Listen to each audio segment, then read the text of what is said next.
If you ever had to give a speech or do public speaking or work a room, you know how intimidating a large stage can be. So in this video, I want to tell you how to work a stage like a pro. And as a little secret bonus, we also have a live audience here with you. Because this video is a secret section to our course, People School. It's our new flagship course. It's 12 advanced people skills. And I thought it was only fair I gave you a little sneak peek into how to work a stage like a professional. So we're gonna go through our 5 steps together with our live audience and talk about how to do it. So the first step here is that the stage is your signal. What I mean by this is most speakers present their content or prepare their content and just think about the verbal. Maybe they think about a little body language. What they don't realize is that the confidence they use when working a stage is often a signal to the audience of how confident they are with the material.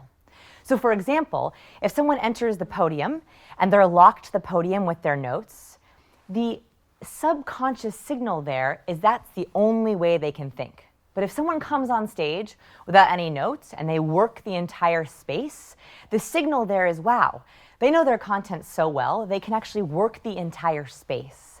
So even if you know your content so well, if you don't know how to work the stage or work the space around you, it can be a signal to your audience of low competence or low confidence in your actual work. So my big point here is to prep your stage plan with your content plan. So don't just go in with an outline for your content and your ideas. Think about how can you match your content plan with your stage plan. I'm gonna give you some ideas for that in this next step. So your next step, step number 2, is that the stage is your muse. So when an audience is listening to you for more than 2 or 3 minutes, and there's not a lot of movement, not a lot of dynamism, not a lot of hand gestures, the brain begins to go to sleep. And I think the onus is on us to be able to create motivating, engaging, different content. So if you lock in on a podium, or if you stand in one part of the stage the entire time, your audience is having to work harder to be able to stay awake for your content. Whereas if you use the stage as a piece of your content, a way to add an energy and creativity and movement, that helps your audience stay awake to then take in more of your content. So keep the audience awake with your movement. And don't be afraid to work it a little. So a lot of the times, right, gotta work that stage. A lot of times speakers get on stage and they're very nervous. So they think, okay, I'm gonna plant right here and I'm not gonna move. I'm just gonna deliver, deliver, deliver. But your speech is not just about right here, it's also about the entire room. So don't be afraid to work all angles, and I'm gonna show you how to do that in step number 3. Step number 3 is that the stage is your foundation. It's the area of your content that's going to ground you. If you know how your content flows, that can also help you with your stage flow. So your content should be matching your stage movement. Think about how your content goes. Usually you start with the beginning, right, the beginner level tips, then maybe you move to medium or advanced or examples, and then you end on some kind of really important next step or conclusion. Your stage could match that flow. So for example, if you look at a typical stage breakdown, in this rectangle you have beginning, middle, and end. What if you matched your content with beginning, middle, and end? Or what if you did all of your openers here, your examples, your meat, your science, your case studies here, and then you called to action at the end? Or maybe you decide that you want to only reserve the middle part of the stage for your most important points. And that way, when you take this part of the stage, the audience knows something good is coming, right? So you want to map out your stage either in terms of chronology, so beginning, middle, and end, level of importance, so maybe most important side stories, or examples, case studies, or methodology, so breaking your content into different themes. You also could think of this in terms of intimacy with your audience. So the other way a stage is broken up, or the quadrants, are back, middle, front. And this has to do with my relationship with you. So for example, when I'm all the way at the back, I'm the farthest away from you. I'm thinking big picture. I'm thinking strategy. In fact, I typically start a lot of my videos back here, right? I'm giving you the basic overview. Then as we get a little bit more into the content, I go closer. When I share a personal story, I'm usually in the middle. And when I'm talking about you and what I want you to do, I get really close. That's a way for me to show the progress of the intimacy, or where I want us to be thinking. So you can also think about how to outline your stage movement in terms of your relationship with the people who are listening. All right, number 4, practice your stage first impression. First impressions are so hard and they last so long. What most people forget to practice, they think about their opening line, maybe they think about their closing line, but they don't think about that moment right before they deliver. So what happens is, how many times have you seen this? Someone's off stage and they're like, and then they plant. The problem is their first impression already happened. It happened the moment that you came into view. So I want you to not only think about your opening line, but how you are going to take the stage. First question you want to answer, where will you enter? Are you entering on steps? Do you want to build that into your introduction? Are you entering from the stage left, backstage, front of the audience? Get yourself ready for that. Second, where will you plant?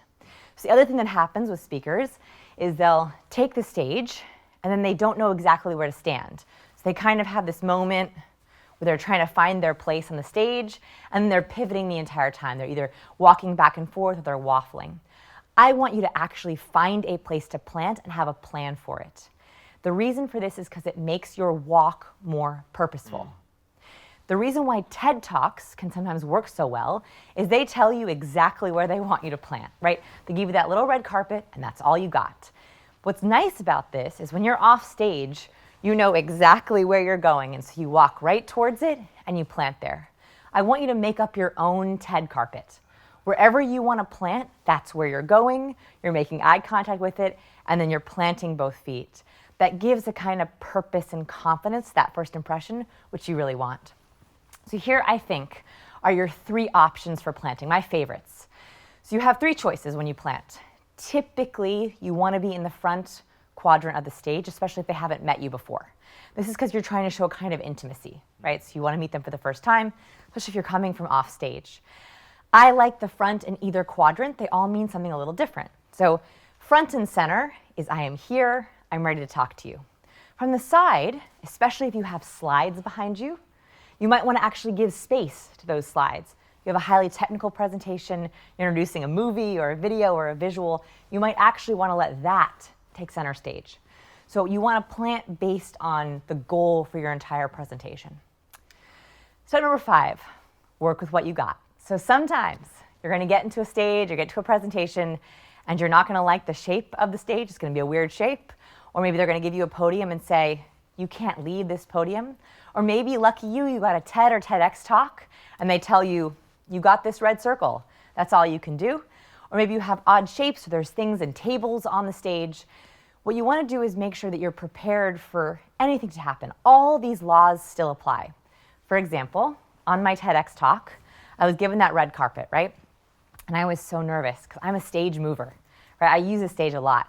And I asked them, can I get off the carpet? And they said, no, if you leave the red carpet, your video will be disqualified from TED.com. And I was like, okay, no pressure. So what I did is I set myself up for less movement by wearing the highest heels I own. I literally got the highest pair of heels I have. They're very uncomfortable and it's really hard to move in them. And so I wore those on stage because every time I had the instinct to move, I didn't. Right? They kind of anchored me and grounded me. I also used my red dot. So in my talk, I have a little side circle, a middle side circle, and an end. And I actually do take little steps in my TED Talk. And that is my way of showing just a little bit of movement. Same laws of movement apply, just in a little bit of a smaller space. So work what you got. It's all going to work as long as you follow those laws. What you want you to think about here is that movement, content fluidity, so how easy your movement flows with your content, and planning your content with your stage movement, all those laws still hold. And if you go with that, you're going to be able to rock that stage like a professional. So if you liked this video, I would love for you to join People School. Look at all these amazing People School students. So if you're curious about People School and want to watch our orientation for free, go to scienceofpeople.com/pschool.